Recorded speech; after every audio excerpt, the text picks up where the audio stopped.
Բարի երեկո սիրելի հեռուստադիտողներ, այսօր իմ հյուրն է աշխարհահռչակ օպերային մեներկչուհի սոպրանո Արաքս Մանսուրյանը։ Բարի երեկո սիրելի տիկին Մանսուրյան։ Բարի երեկո։ Շնորհակալ եմ, որ չմերժեցիք հրավերս, անչափ ուրախ եմ, որ մեր տաղավարում եք, ինձ համար մեծ պատիվ է այսօր ունենալ այս հնարավորությունը ձեզ հետ զրույցի։ Շնորհակալ եմ հրավերի համար։ Բարով եք եկել Հայաստան, ինչպես եք։ Փառք Աստծո, 6 տարի ընդմիջումից հետո դեռ շատ բան սկսում եմ սովորել, նոր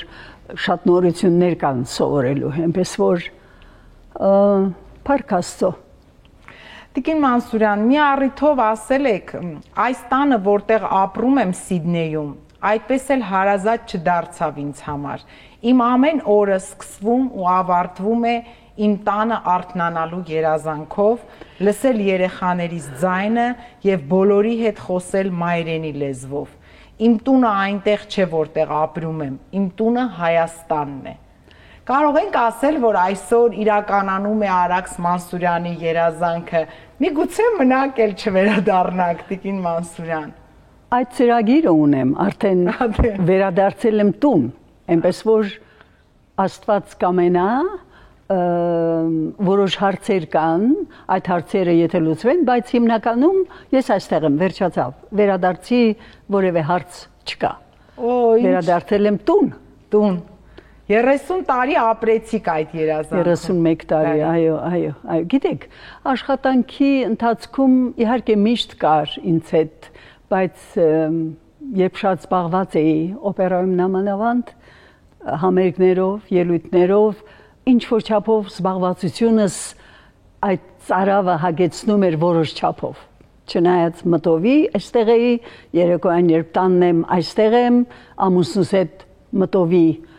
ունենում ենք այդ նույն երազանքը երկուսս էլ, այնպես որ Հայաստան գալու կարծեմ, որ իրականացավ երազանքս։ Այո։ Տիկին Մանսուրյան, այս հատվածում ինչ վերադարձել եք Հայաստան, ձեր դուստրը Շուշան Պետրոսյանը 2 մենահամերգ ունեցավ, եւ այդ մենահամերգների ընթացքում փայլուն կատարեց Պատրանքի թևով երգը, եւ տեսնում ենք նաեւ համացանցով ինչքան հուզիչ էր այդ կադրերը։ Շատ։ Որտեղ Շուշանը ասում է երանի թե նորից մանուկ դառնամ, երանի թե չուշանամ։ Ինչից ուշացաք այս 30 տարիների ընթացքում մայր ու դուստր։ Գիտեք ինչ, չեմ կարող որ ինչպես կարող եմ ասել ուշացա, որովհետև կապը միշտ եղել է, միշտ միասին եղել ենք, փառք Աստծո այս հնարավորությունը կա, աշխատանքը պահեց ինձ, որովհետև չէի կարող հրաժարվել այն ինչի համար որ ծնվել եմ երգելու համար, չէ՞։ Ինչպես թողնեի երեխաներս հասկացել են, դա Շուշանն էլ է հասկացել, որովհետև ինքը ինձ հետ է մեծացել այստեղ, երբ ես օպերայում էի, երբ առասարակ բոլոր իմ համերգներին, եկեղեցում, երբ երգել եմ 12 տարի, ինձ հետ է եղել Շուշանը միշտ, այսինքն իմ գնալուց հետո ինքը գիտեր, որ ես այնտեղ աշխատում եմ, աշխատանքով եմ գնացել, ոչ թե թողել եմ Հայաստանը կամ իմ ձակուկին, որտեղ Մարիամը ինձ հետ էր։ Շուշանը արդեն այդ տարի ամուսնացավ եւ որոշ չափով ինձ համար դժվարությունը մեղմացավ, գիտեի որ երեխաս ընտանիք ունի։ Տիկին Մանսուրյան, տեսեք, տաղանդը ի վերուստ տրված նվեր է մարդուն, Աստվածաշնոր։ Կան ընտանիքներ, գերդաստաններ, որոնք 100-ամյակը մեկ մի տաղանդավոր մարդ չեն տալիս, 200 տարին մեկ չի լինում։ Մանսուրյանների ընտանիքում մի քիչ շատ ուրիշ է, Աստված իսկապես շատ շռայլ է եղել, իսկապես շատ բարի աչքով է նայել եւ շռայլորեն օժտել է այդ տաղանդը, բայց հիմա տեսեք, երբ որ մենք ասում ենք Արաքս Մանսուրյան, մենք արդեն գիտենք, որ պետք է նաև ասենք Տիգրան Մանսուրյան, Մհեր Մանսուրյան եւ ի վերջո Շուշան Պետրոսյան։ Ինչպես է տրվում այն մարդկանց կյանքը եւ այդ տաղանդի հետ հաշտ ապրելը, երբ որ մի ընտանիքում մի անգամից մի քանի տաղանդավոր մարդ կա, տիկին Մանսուրյան, կյանքը ինչպիսին է, խնդիրներ հետո առաջանում են ում տաղանդը ինչպիսին է, ոնց է ընկալվում։ Ես կարծում եմ, որ դա էլ հեշտ չի։ Չէ։ Անտաղանդների հետ ապրելը շատ տխուր է եւ շատ բարդ է, բայց տաղանդավորներով շրջապատված լինելու կյանքն էլ դյուրին չէ։ Շատ հետաքրքիր է այս հարցը։ Չեմ կարծում, որ դժվար է, որովհետեւ եթե նկարիչ եղբայրս ինչ որ հարց ունեինք միասին երաժշտության վերաբերյալ որևէ հարց մեծարում էր ինքը ինձ նկարիչ եղբայրս մի անգամ հիշում եմ իր ծանր օրեր էին հիվանդանոցում էր իր նկարներն էր ցույց տալիս հեռախոսով վերջի օրերն էին ասեցի մեհեր ես ինչպես ես նկարել թռչուներ նկարել շատ գեղեցիկ նայեց ասեց բա դու այդ ոնց ես երգում երբեք այնպես վրաս ազդեց անկողնում պարկած բա դու այդ ոնց ես երգում այսինքն նույն բանն է իր նկարչությունը երաժշտությունը ես երբեմն մտածում եմ որ իր նկարչության մեջ կան այն պիանոները այն ներքին աշխարհը որը ես զգում եմ իմ կատարումների ժամանակ շատ հետաքրքիր համեմատություն է իր պիանոները, որտեվ հաճախ երբ դասավանդում եմ, ասում եմ, ես ուզում եմ գույն եմ ուզում ձայնի մեջ, երգեցողության մեջ, ես ձայն չեմ ուզում, կարող ես նկարել, որտեվ ձայնը ինձ համար դատարկ կտավն է, սա ձայն է, փորձիր այդ կտավի վրա գունավորել, սա է երգեցողությունը ինձ համար, ուրեմն եղբորս նկարչությունը ինձ համար նաև երաժշտություն է եղել, եւ իր համար իմ երաժշտությունը եղել իր նկարչությունը, կարծում եմ, որ այդ համեմատությունը, որ ասեց, շատ հուզիչ էր։ Տիկին Մանսուրյան, ձեր մտքերից մի բան ընթերցեցի ես վերջերս եւ նորից համոզվեցի, որ դուք բացառիկ եք, ձեր տեսակի մեջ չկրկնվող եք, մի այսպիսի բան եք ասել, պետք է կարողանաս ուժ գտնես եւ թողնես բեմը։ Երբ որ ժամանակը գա։ Ես չեմ սիրում, երբ հանդիսատեսը ինձ ծափահարում է իմ նախկին կյանքի համար։ Շատ ճիշտ է։ Դա վիրավորական է։ Ճիշտ է։ Տիկին Մանսուրյան, բայց այսպիսի խոսքեր եւ այսպիսի ուժ, կինը, այն էլ երգչուհին, կանայք իրենց արտաքին տեսքին, ուղղակի արտաքին տեսքին հրաժեշտ չեն ուզում տալ, հաշտ չեն այդ մտքի հետ։ Տաղանդավոր կինը բեմին հրաժեշտ եւ ասել դա վիրավորական է, երբ որ քեզ ծափահարում են արդեն քո նախկին կյանքի համար։ Բայց ինչպես գտնել այդ ուժը կամ ինչպես է կարծում բոլոր արվեստագետները զգում են այդ ժամանակը։ Եվ ես նաև դա կապում եմ հիմա նրա հետ, որ դուք նաև փայլուն դասախոս եք եղել այս տարիների ընթացքում։ Եվ այո, որ նաև այդ ուժը ունեք, որ ձեր տաղանդը փոխանցեք մյուս սերունդներին, ձեր իմացությունը, որտեղ այն մարդիկ, ովքեր չեն ուզում բաժանվեն, երբ ժամանակը գալիս է, իրենք երիտասարդներին էլ չեն ընկալում, իրենք նոր սերունդ իրենց համար ընդունելի չէ։ Ինչ որ ասել եմ, շատ ճիշտ եմ ասել, որովհետև առ այսօր մի քանի օր առաջ ճապոնացի դաշնակահար Տակահիրո Ակիբան ում հրավերով եղել եմ Ճապոնիայում 2-3 անգամ հերաձայնեց ինձ, որովհետև Մանսուրյանի մրցույթի ժյուրի անդամ պիտի լինի, հրավիրված է եւ նորից ինչպես միշտ խնդրեց ինձ մայստրա խնդրում եմ կերքեք, որտեվ համերգ պիտի ունենա այդ օրերին, ասեցի ոչ, Տակահիրո, խնդրում եմ գոնե ձեր եղբոր հայրեններից, գոնե երկու հատ մի հատ էլ կոմիտաս, հետո լռեց ասեց, կանաչյանի օրորը։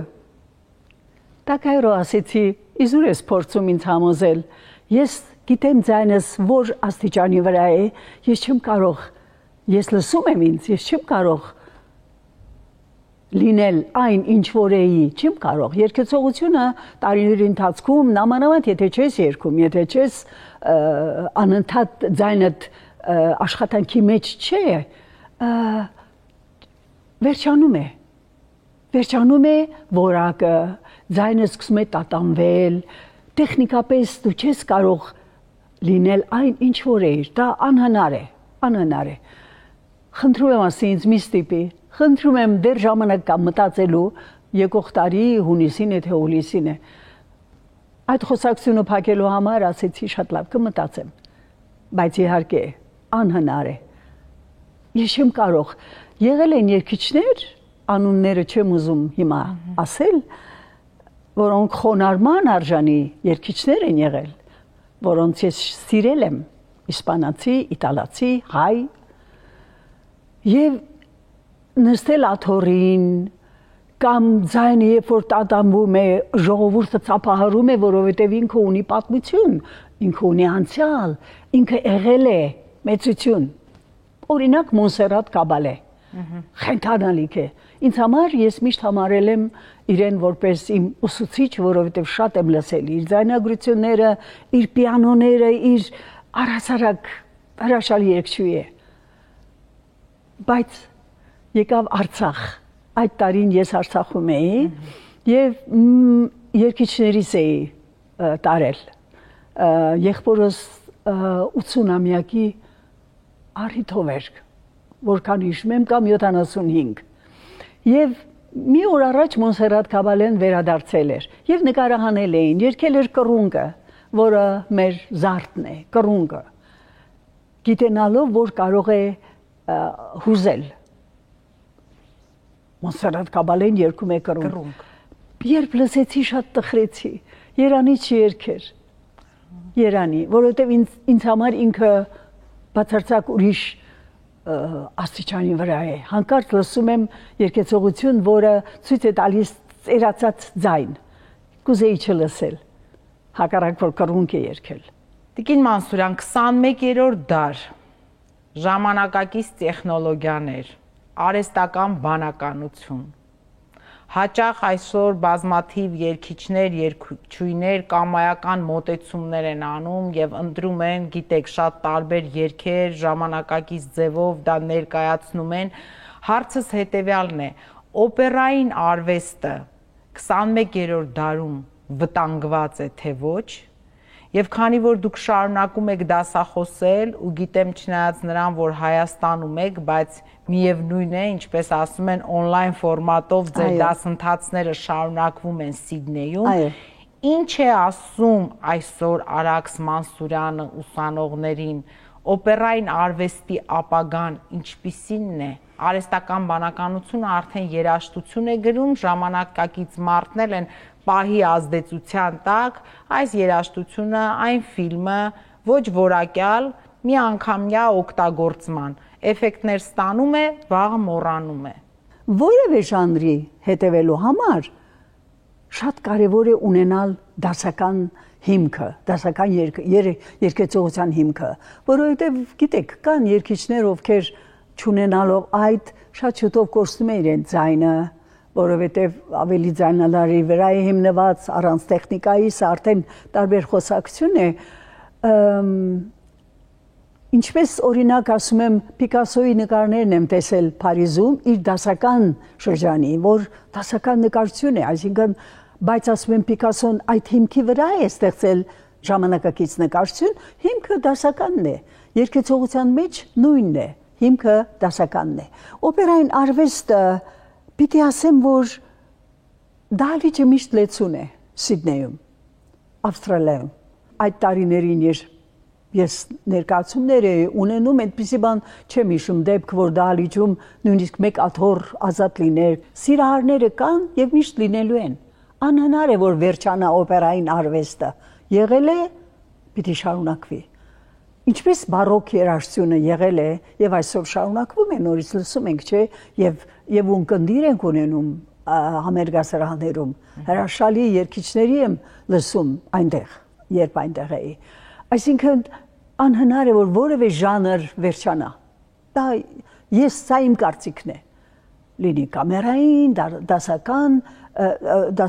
ջազային, ջազը ինչպես կարող է մի օր հանկարծ ասեն, այլևս ջազ չէ, ինչպես կարող է լինել։ Ինչ մեծություններ ենք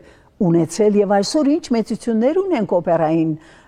երգեցողության աշխարհում առհասարակ։ Ինչ մեծ եւ շարունակվում են։ Եթե մարդը գոյություն ունի, գոյություն ունեն նաև տարբեր ժանրեր։ Ինչպես ասվում է, եթե Աստված ստեղծել է մարդուն բոլորին տարբեր դեմքերով, արվեստի տարբեր ճյուղերը նույնպես տարբեր են, չէ՞։ Պիտի ապրեն, պիտի շարունակվի։ Տիկին Մանսուրյան, մի այսպիսի հետաքրքիր պատմություն կա, որ դուք ասել եք մեկ անգամ Անուշ օպերայից հետո Շուշան եւ իր քույրը եկել են մոտեցել են ձեզ եւ Շուշանը ձեզ հարցրել է մամա քեզ հետ ամեն ինչ կարքին է։ Այո, վայ։ Այսինքն մաման այդքան անկեղծ է եղել բեմում եւ չի կեղծել արվեստը։ Շուշանն էլ այդ տարիքից այնքան արդեն արվեստի գիտակ է եղել եւ նաեւ անկեղծ հավատացել է այդ ամեն ինչին, որ մոտեցել է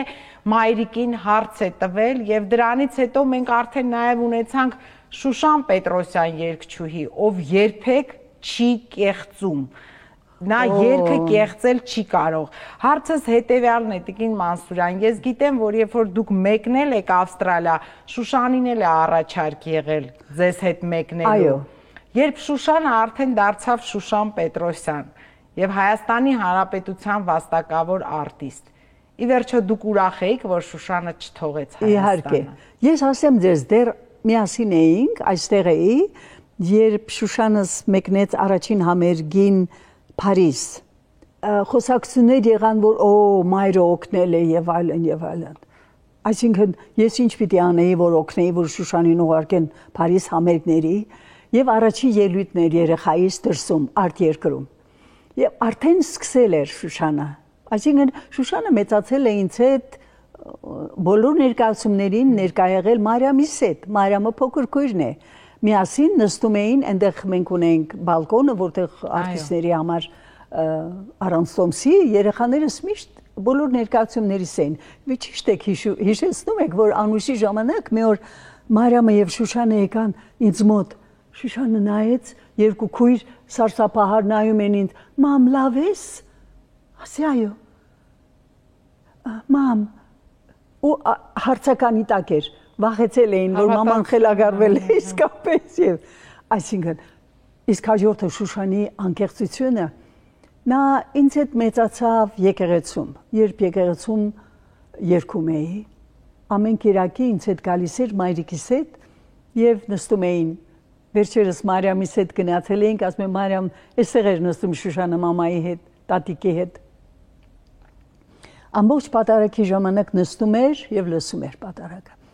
Շուշանը բոլոր ներկայացումներին ներկա էր, մինչեւ որ Մարիամը ծնվեց։ Փոքր էր երեխան։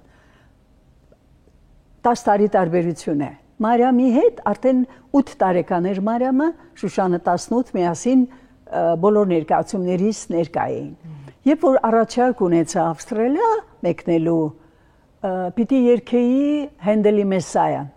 Մայրս ողջ էր եւ մայրս քանի որ փայլուն անգլերեն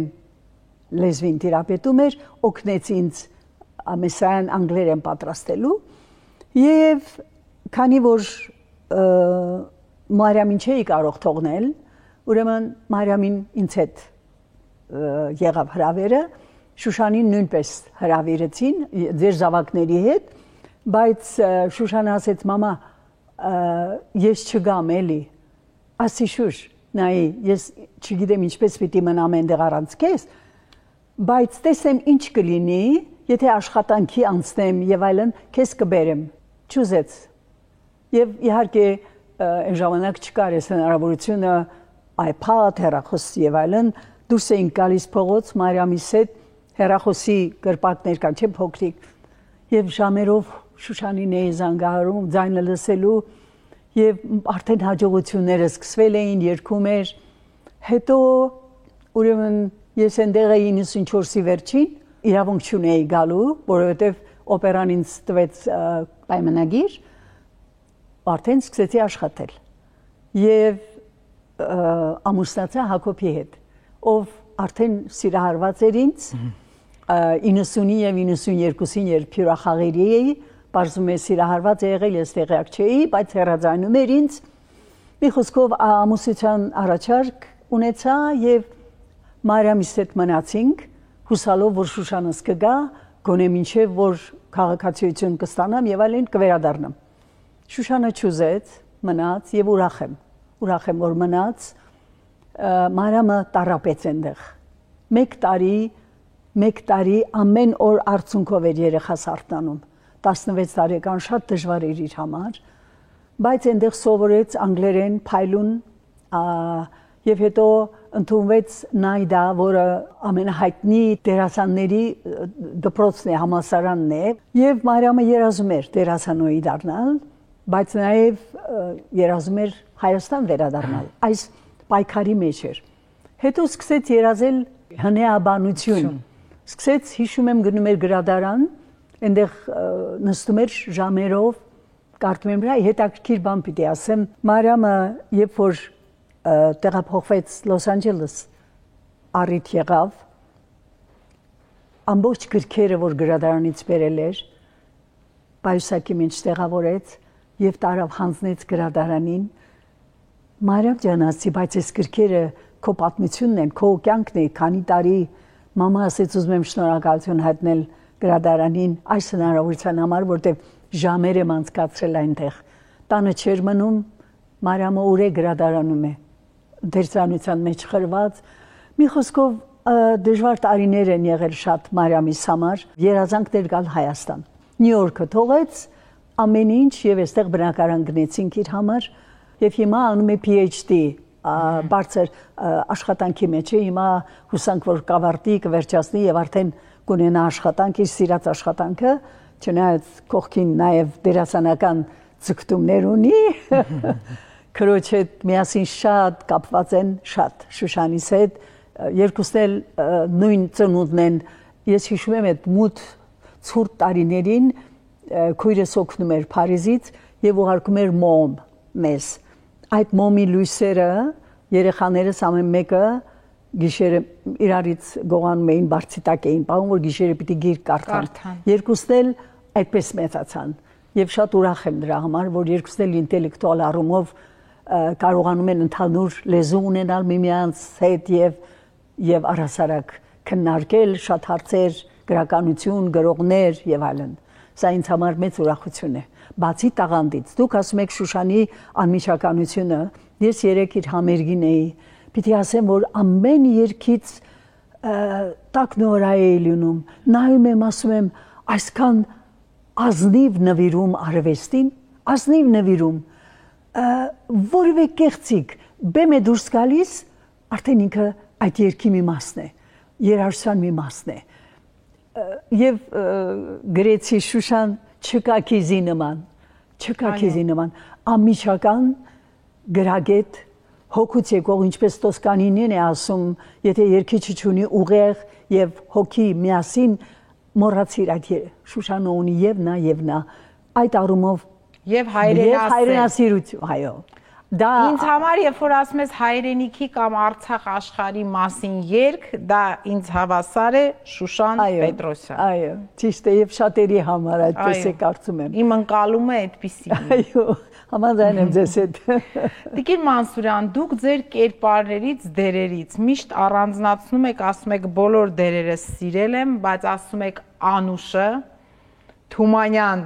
Տիգրանյան տանդեմը, ինչպես ասում են, եւ Կատյա Կաբանովա, Աստրովսկի, Լեոշ Յանաչեկ, ճիշտ է, Աստրովսկու Գրազա ստեղծագործությունը։ Հիմա նախ ինչու հենց այդ կերպարները, հետո ի վերջո այդ կանայք իրենց դարաշրջանում, իրենց ժամանակներում, իրենց անձնական ողբերգությամբ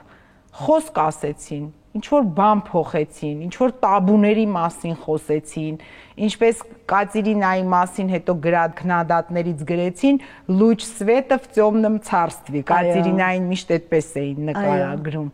Այդ կերպարները ինչու սիրվեցին եւ այսօր մեր դարում կինը ունի տաբուներ, Տիկին Մանսուրյան, որոնց հետ պետք է պայքարի, հայ կինը։ Գիտեք, երբեք չեմ ընդունում, երբ կինը ստրուկ է։ Անընդունելի է եւ կան այդպիսիները,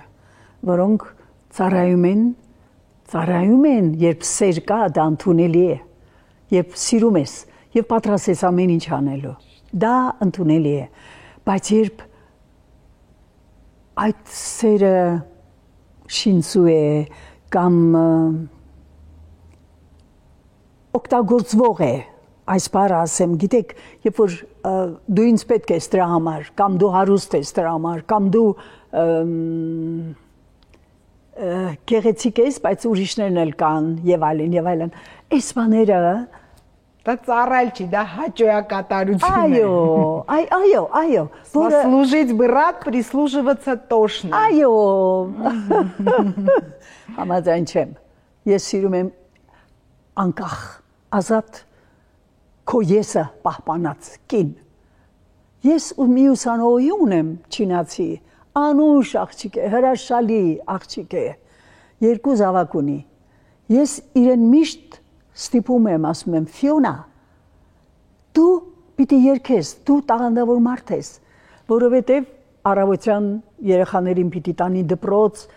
հետո տանը ուրիշ գործեր կան եւ ունևոր են, շատ ունևոր են։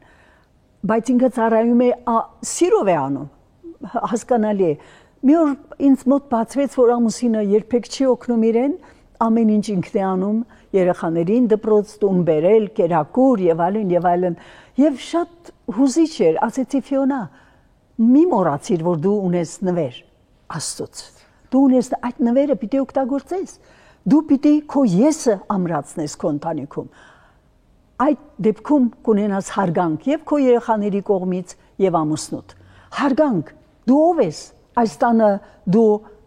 ճաշ պատրաստող ես, ծառայող ես եւ իհարկե դա էլ արա, բայց նաեւ քո եսը մի կորցրու։ Շատ կարեւոր բան է։ Բոլոր կանայք էլ դա անում են վերջում։ Իհարկե, բոլորն են անում։ Պատկերացնեք մի կին ես ունեցողները չեն անում։ Իհարկե, պատկերացնենք մի կին որ չանի դա։ Բոլորիս համար է դա, բայց եթե ունես այն նվերը, որ ի վերուս տրված է քեզ, չես կարող դա մի կողմ դնել եւ ասել լավ։ Որպեսզի դիմացինդ երեխաներդ ասի մի օր մեծանալու են, մամա, ով ես դու։ Ես ուրախ եմ իմ երեխաների իմ հանդեպ ունեցած սիրո եւ գնահատանքի համար։ Ուրախ եմ։ Դժվար ճանապարհ եմ անցել, շատ դժվար, աննկարագրելի, չեմ ուզում նույնիսկ հիշել, բայց ուրախ եմ, որ ես իմ Աստծո նվերը չեմ գցել մի կողմ, երեխաներիս հանդեպ ունեցած իմ սիրո, հավատարմության, իմ ձագուկներին, մինչև այսօր ես իրենց կողքին եմ, բայց իմ արվեստը ես չթողեցի մի կողմ։ Երբեմն ինձ հարցնում են, ասում են, ո՞րն է ձեզ համար առաջնային, ինձ համար չկա առաջնային, արվեստ եւ երեխաներ նույնն են, նույն հավասարն են։ Տիկին Մանսուրյան, ռուս գրող Չեխովը մի այսպիսի արտահայտություն ունի։ Ասում է, в человеке все должно быть прекрасно. И лицо, и душа, и одежда, и мысли. Հիմա ես ձեզ նայում եմ, այս 30 րոպե մենք զրուցում ենք։ Ինձ թվում է, որ այսպիսի մարդկանց մասին է գրված եղել այդ խոսքերը։ Եվ չեմ ուզում ինչ-որ տրիվիալ հարց տամ, ինչ է գեղեցկությունը ձեզ համար եւ այլն։ Պարզապես ուզում եմ հարցնել, Արաքս Մանսուրյանը հավատում է հոգու գեղեցկության եւ արտաքին գեղեցկության այն կապին, որը եթե կա, կինը միշտ գեղեցիկ է բոլոր ժամանակներում, բոլոր տարիքներում։ Այո, կա ինձ համար։ Անհնար է, երբ նայում ես գեղեցկություն, ոչ շինծու գեղեցկության մասին է, երբ որ բնական, եւ տեսնում ես հոգին, տեսնում ես ժպիտը, տեսնում ես, ասում ես, վայ, այս ինչ անուշ մարդ է, աչքերից երևում է արդեն, եղել է դեպքեր։ Ես հետաքրքիր է մի բան ասեմ ձեր հարցին, թերևս զուգահեռ կարող է լինել, Չեչիլա Բարտոլին, հրաշալի երգչուհի, շատ սիրում եմ իրեն։ Մի մտերմիկ հոգեբան կար, ավստրալացի, Մարգարիտ Ջենսոն, շատ անուշ կին էր եւ բոլոր իմ ներկայացումներին մեծ կին էր, մահացավ վերջերս։ Մի օր խոսում էինք երաժշտությունից, բոլոր ներկայացումներից տոմս էր գնում եւ ներկա էր լինում, նույնիսկ ուրիշ քաղաք էր, Մելբուրն կամ Բրիզբեն, Պերթ, որտեղ որ լինում է, ինքը այնտեղ էր, դահլիճում էր։ Մի օր խոսում էինք, ասեց, ես չեմ սիրում Չեչիլա Բարտոլին, ինքը գեղեցիկ չէ, տգեղ է շատ։ Շատ վիրավորվեցի, ասի, գիտեք ասի, երբ որ ինքը երգում է, ինքը աշխարհի ամենագեղեցիկ կինն է ինձ համար, որովհետև իր ամեն դեմքի մկանի շարժումը երաժշտություն է ծնում, գույն, երաժշտություն, ամենագեղեցիկն է, ասեց, իսկապես, ասի այո, իր ներսն եմ տեսնում եմ, որ այդ երաժշտությունը ներսից է գալիս, ինքը ձայն չի արտաբերում խաղում, ամբողջ իր մեջ է, ապշելու բան է, այդ կնոջը ոնց կարող ես ասել տգեղ, ոնց կարող ես ասել, և առասարակ, երբ շփվում ես մեկի հետ և տեսնում ես անուշ ժպիտը, բարությունը, ասում ես, ես ինչ գեղեցկություն է, առաջի պահին դեմքին նայում ես, ասում ես, ինչ գեղեցիկ է, որտև ներսն ես տեսնում, ամիջապես, անհնար է, որ կապ չլինի, անհնար է, ինչպես կարող է նախանց, չար, բամբասող մեկին նայես դեմքին և ասես ինչ գեղեցիկ է, անհնար է, որտև երևում է աչքերից, դեմքից, կեղծիքը երևում է ամիջապես, եթե նկատող ես կտեսնես։ Շնորհակալ եմ։ Արաքս Մանսուրյանի ապրելու և ապրեցնելու բանաձևը այսօր մեր օրերում, մեր հայրենիքում։ Երաժշտություն։ Առանց երաժշտություն ես չեմ պատկերացնում։ Երբ նույնիսկ դասավանդում եմ, դա իմ երաժշտությունն է, դա իմ աշխարհն է։ Անհամբեր սպասում եմ վաղ առավոտյան ուսանող ունեմ, on-line սպասում եմ, ինչ պիտի ասեմ, ինչ վարժություն կարող եմ անել, գիտեմ իր թերությունները, այդ դրանով եմ ապրում, երաժշտությամբ։ Հայրենիքը ձեզ համար համար առաջինն է։ Իմ հայրենիքը իմ մեջ է, ամեն քայլափոխիս է,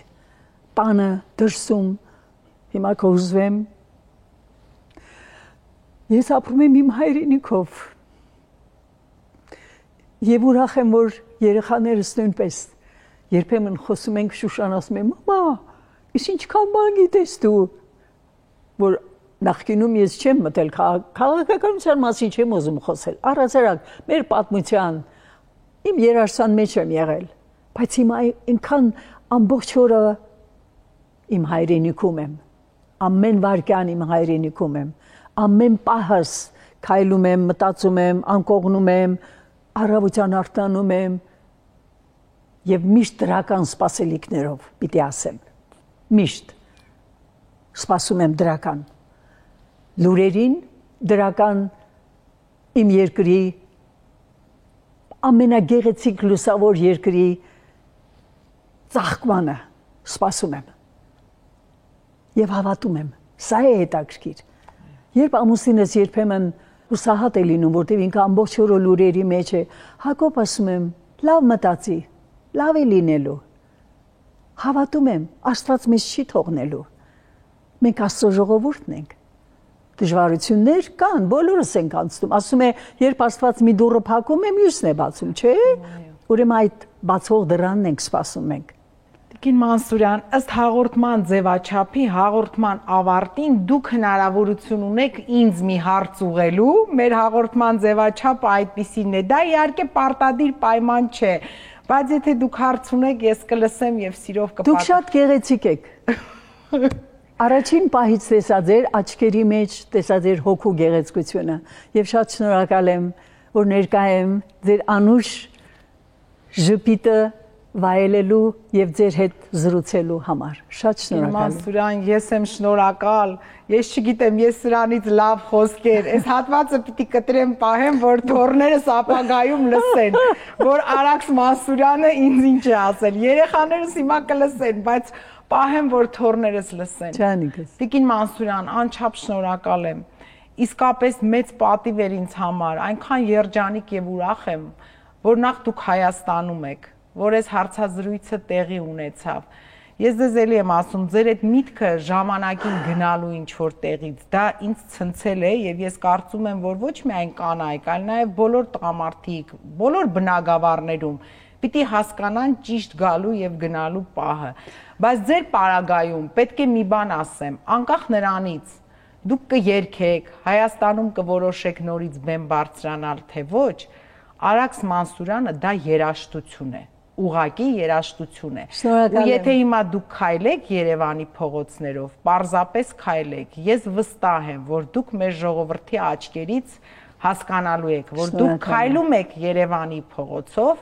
բայց ժողովուրդը երաժշտություն է լսում, կռունկ է լսում,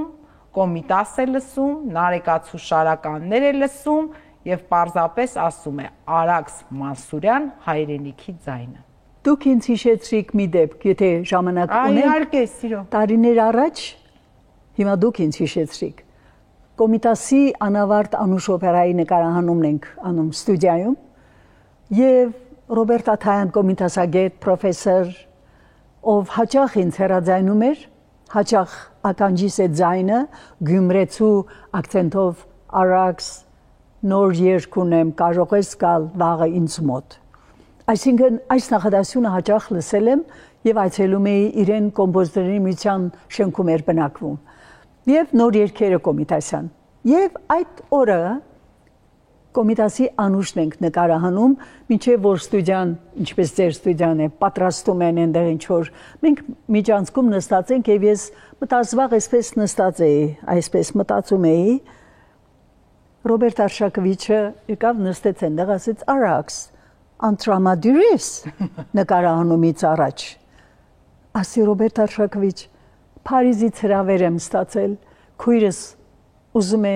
մեզ տանել Հայաստանից իր մոտ ապրելու։ Գիտեք ինչ ասեց։ Ասեց Արաքս, շատ տխուր է, երբ հայերը թողնում են երկիրը, գնում են, շատ տխուր է։ Բայց քեզ մի բան պիտի ասեմ, դու ուր էլ որ գնաս, դու կոմիտաս ես տանելու քեզ հետ։ Եվ տարիներ հետո Սիդնեի հրապարակում, որտեղ երգիչներ, երաժիշտներ գալիս են դրամ են հավաքում, փայլու երաժիշտներ։ Եվ լսում եմ մեկը երգում է քելե, կանգնեցի, ասեցի, Ավստրալիայում հրապարակում, մոտեցա, ձայնից ճանաչեցի, որ ես պիտի լինեմ, իմ ուսանողը պիտի լինի։ Ռիան Սոնդերս, ում Հայաստան են բերել, դրել է այնտեղ մի բան, աման եւ երկում է կոմիտաս քելե, որ դրամ հավաքի։ Գիտեք, չկարողացա մոտենալ, կանգնեցի մի անկյունում, սկսեցի արտասվել եւ հիշեցի Ռոբերտ Աթայանին, Արաքս, ուր էլ որ գնաս, կոմիտաս ես տանելու քեզ հետ։ Շատ հուզիչ պատմություն է սա, շատ։ Կներեք, բայց հիմա կոմիտասը նորից բերել եք Հայաստան, ձեզ հետ միասին Տիկին Մանսուրյան։ Այո, թերևս ամենտեղ, ուր ես եմ այնտեղ ինձ հետ է, կոմիտասի ոգին, կոմիտասի ձայնը։